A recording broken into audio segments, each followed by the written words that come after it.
G'day folks, my name is Rob. Welcome back to another F1 fantasy video. Today we are looking at my team selection for race week 4 ahead of the Azerbaijan Grand Prix. If you enjoy the content, be sure to like the video, subscribe to the channel.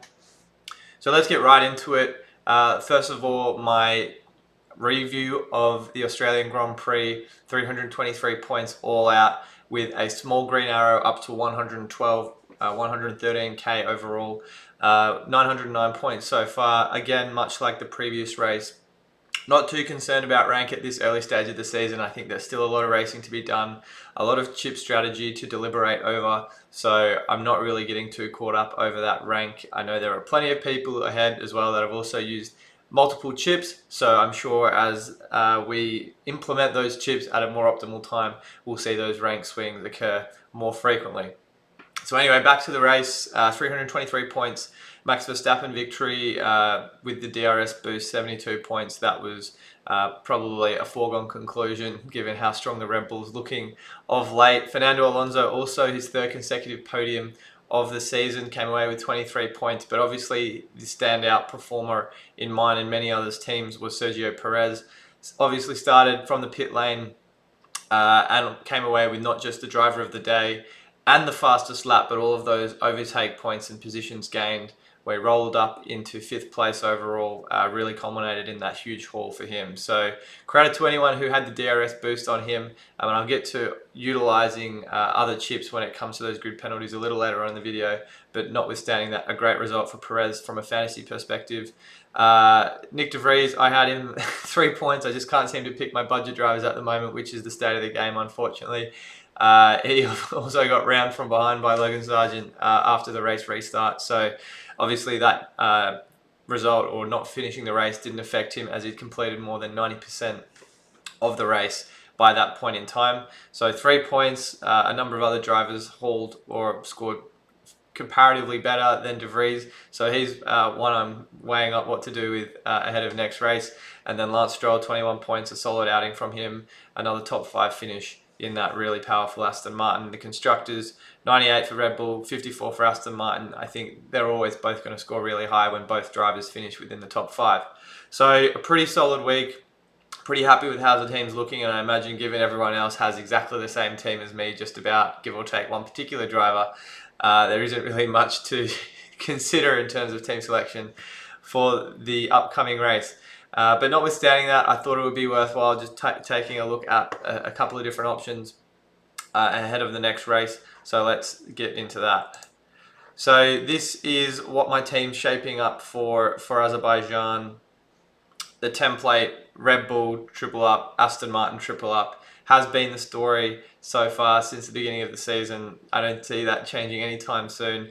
F1 have made no indication that they're going to change prices, and realistically that this could be a state of affairs through to the end of the season. I really hope that isn't the case, because not just from the game itself and how boring that is ultimately going to be if it's not already there, but from a content creation perspective, doesn't really give me a lot of opportunity to mix up my narrative every single week. So we will just have to wait and see what they do. I really hope they correct the prices at some point, because this is just not how a fantasy game needs to be run. Anyway, that aside, as you can see here on my screen, we've got that one slot open for that budget driver that everyone just seems to do a lottery on every week. I've rotated the slot every single week. I started with Joe in week 1, Logan Sargent week 2, De Vries in Australia. And after what we've seen from Joe in the first 3 races of the season, he's not just by far and away the best budget driver to have owned in that period of time, but arguably one of the better drivers among all drivers. You put aside the Red Bulls, the Aston Martins, and maybe Lewis Hamilton, George Russell, and he's averaging something like the 6th most points of all drivers from a fantasy perspective, which is absolutely ridiculous at $4.9 million. So if we sort by value, I'll just bring you down to, I guess, what I'm kind of mixing up at the moment. For a lot of people, you don't really have anything above Alex Albon. I'm priced out of him by 0.1, and to be honest, not really sure I even want to go for him at this point. Yes, he's a great driver in a vacuum, but given he's more than likely going to qualify a little higher up the field than not just his teammate, but a number of other drivers in this same price bracket. He's probably, for now, for me, not one I'm jumping at just yet, but I'm happy to be proven wrong there. Obviously, De Vries, who I had, he's had 18 points. And then Joe, he's had double the amount of points in the same amount of races, owned by around the same amount of people. And at 4.9 million, the guy hasn't even moved once from his starting price. So at 3 something points per million, it's absolutely ridiculous, and I can understand why he's going to be a very popular pick for Azerbaijan. The Alfa Romeo, for me, looked really good in preseason testing and in that first race. Wasn't really convinced in Saudi Arabia, and then he's stormed through the field in Australia to pick up another 15 points to go with his 15 in Bahrain. The other guys to consider are obviously Sonoda, Hulkenberg, and Sargent. Hulk, I mean, he had a great outing in Australia, and for those of you that did own him, kudos to you, 11 points.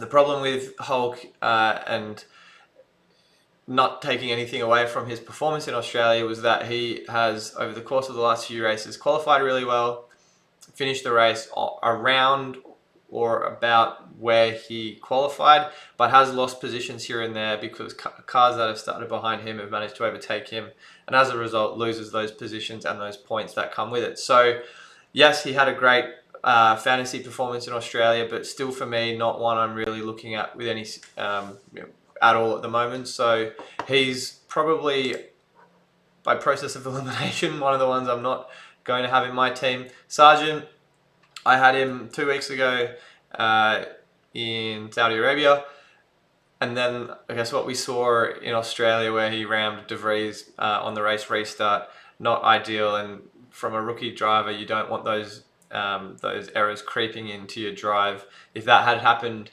at any point earlier in the race, he would have been hit with that -20. So I want to be able to feel comfortable that getting a budget driver that doesn't attract those -20 points is pretty critical, given how heavy that's weighted to a DNF.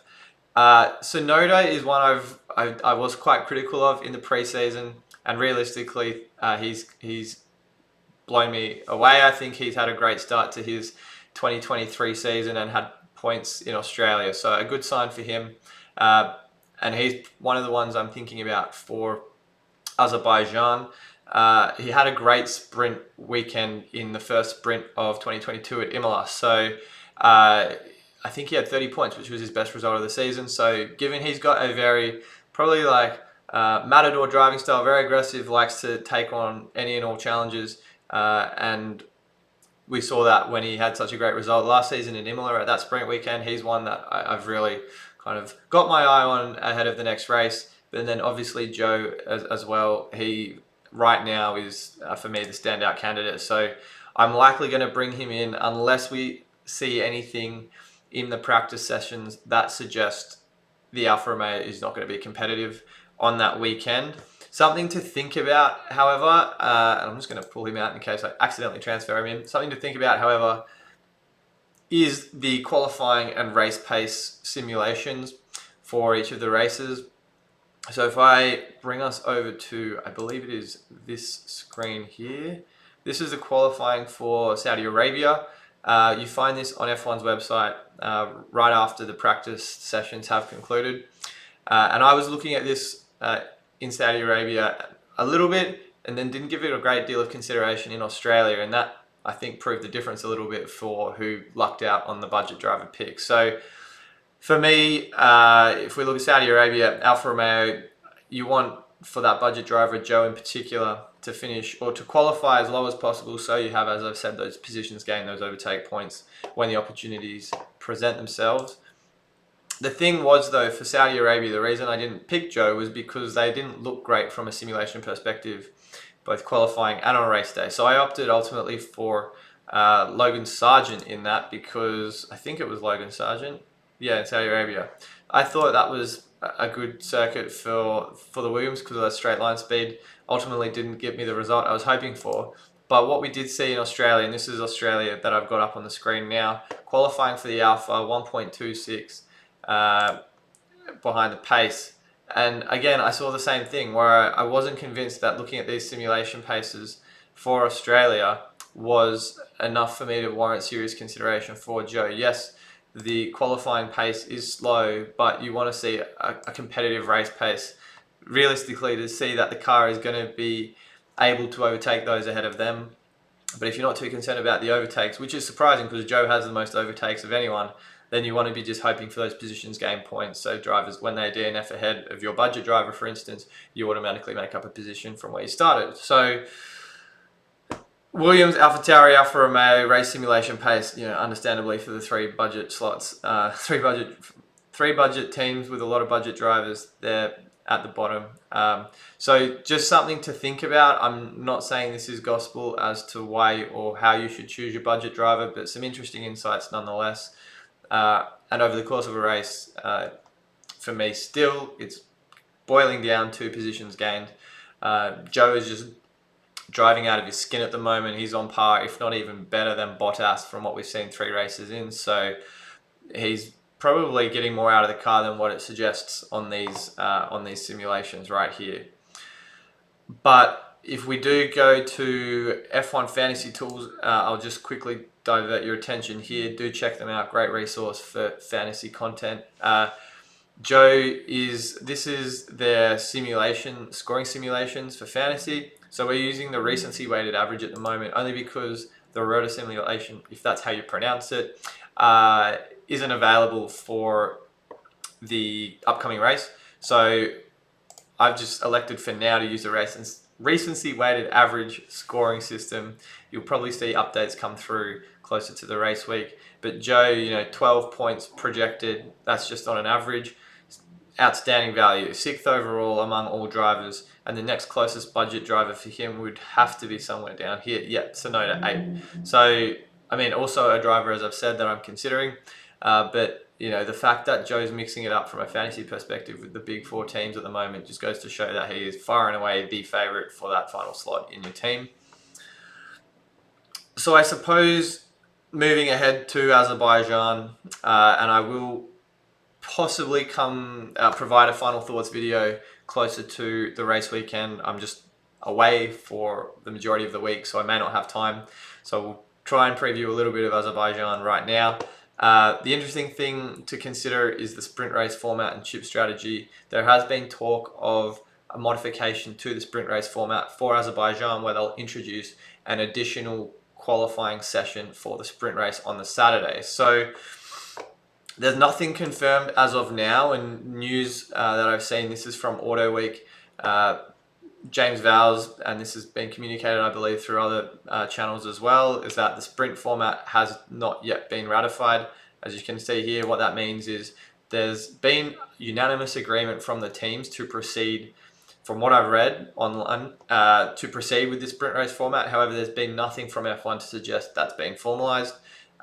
We may hear news about this closer to the weekend, but as of right now, the race weekend format remains the same, where we'd have practice on the Friday, the qualifying on the Friday, the practice on the Saturday, the sprint on the Saturday, and then the race on the Sunday. But the alternate, which is, and I tweeted this, we'll get back to this in a minute, but the modified format for the Azerbaijan Grand Prix, as I tweeted here a couple of weeks ago, was that we'd now have the practice on the Friday, qualifying for the race on the Friday, qualifying for the sprint on the Saturday, then the sprint, and then the race on the Sunday. So that's obviously going to mean, depending on how or whether F1 introduce additional scoring for the sprint qualifying, which we haven't previously had, that's something to consider from a chip perspective. But as I mentioned, nothing has been confirmed, and there is talk, I've seen this on Sportskeeda and a couple of other sources as well, that the more likely that the improved sprint race format will wait until July in Austria, just to give F1 and the teams more time to consider all of these changes. But I guess we'll have to wait and see what the updates are ahead of Azerbaijan come practice on Friday. So just something to think about, and as I just mentioned, that is going to probably warrant some chip consideration depending on how that unfolds. Now, coming back to this tweet here, I had this 2 weeks ago, I believe, April 5th. Do check it out if you want some more information around the no negative chip. So the reason I tweeted about this was because no negative chips are going to be quite popular to use on sprint race weekends. On street circuit weekends, because of the higher risk of crashes, and Azerbaijan has a history of crashes. So understandably, there is some consideration that is warranted for that. However, given Azerbaijan is a sprint race, the no negative chip probably isn't as useful as it ordinarily would be. And the reason why that is, and you can also reread this tweet in your own time if you want, but I'll summarize for now, is that essentially over the course of a sprint race weekend, drivers are going to have a higher points total because there are more points on offer. So in the case of let's say a normal weekend, they have their qualifying points. And you see here the example I've made is qualify 7 points. Then they, on a sprint race weekend, I'm getting my words muddled up. On a sprint race weekend, Rob, get your words straight. You will, let's say you'd score 7 points in qualifying, then you might DNF in the sprint, and then you'd score 14 on the race day, and your weekend score would be a 1. You could, if the driver DNFs on the Sunday, you might score 7 in qualifying, you have 8 in the sprint, and then you'd have a -20 in the race. Now, these are all hypothetical scenarios. I'm not suggesting that's exactly what would happen, but realistically, if we take the sprint component out of this scoring, the value of a no negative offsets those negative points even more on a normal race weekend as opposed to a sprint race weekend because of, as I said, there are more points on offer. So, you can make the case that there is likelihood of a driver DNF on both the sprint Saturday and then the race Sunday, but I just don't think the likelihood of that is that high. So if you want to get into the weeds of this analysis, I hope I haven't confused anyone too much because I couldn't even get my words out before. Do check it out. I tweeted this on April 5th, and given how little there has been from a fantasy content perspective on Twitter over the last couple of weeks, I'm sure it won't take long for you to find it if you scroll down on my profile. So anyway, the no negative is one chip I would avoid using at Baku. The other ones, Final Fix, I just don't know if it's... I won't use it yet. I think I need a bit more time to reassess when the best time is to use that. The other things that come into the equation on sprint weekends are the autopilot, the extra DRS boost, and the limitless chip. Now, given we don't have any information as to whether the revised sprint weekend format where we have that additional qualifying will be scored any differently to a normal sprint weekend, my suggestion, or at least thoughts are, even though I had previously thought about using the extra DRS on the double qualifying sprint weekend, if we can call it that, from what we've seen from the first couple of races where drivers have grid penalties and start further back, Verstappen in race 2, Perez race 3, they're scoring bucket loads more points than if a driver was to win on that weekend. And so I suppose the revised approach, or my revised thoughts on when best to use the extra DRS, for instance, would be on a Red Bull driver, Verstappen, Perez, or even Alonso, on a weekend where they have a penalty, a grid penalty. They might well score driver of the day, they might well score fastest lap. And if you're starting further back with a grid penalty on a sprint race weekend, which already has a higher point ceiling on average compared to other races, the upside there to maximize your points with the extra DRS boost is better than probably most other weekends. So there isn't reports of any grid penalties coming into effect for Azerbaijan, but we may well see that further in the season where the engines start to we start to see more failures from them. Reliability takes a downturn as there is more use from those engines. So I was tempted to use it in Baku. I'm still weighing up whether I do want to do that, but realistically right now, I think the ideal scenario for that extra DRS boost, as opposed to a sprint weekend, would be for those grid penalties. For autopilot, limitless, again, I want to wait and see if that extra qualifying session for a sprint weekend in Austria is actually implemented, because if it is, then that creates even more high upside if we do want to utilize our autopilot there. Limitless, I think, is a great sprint weekend, but I don't think I want to jump into using any of my chips right away. Give myself a little bit more time, a little bit more information to make those decisions. and I'm not really too concerned if, as I said at the start of the video, my rank is a little bit behind because of guys ahead of me that have used their chips. So anyway, that's kind of how I've approached this weekend. Coming back to my team, it's really at the moment a toss-up between probably the incumbent De Vries, Joe, Sonoda, unless we see anything else in practice sessions that suggest otherwise. So yeah, that's kind of where I'm at the moment. But as I said midway through the video, I might have a final thoughts download for you guys closer to the race week on the Friday. But if you don't hear anything from me, be sure to check out my Twitter. My race week preview thread will be out as always, so tune into that to get a bit more information on the week and the race ahead. But anyway, I'll wrap it up for today. If you enjoy the video, as I said, do like it, subscribe to the channel. Really appreciate everything and all the support from you guys so far. Good luck with your teams this weekend, and I'll see you all very soon.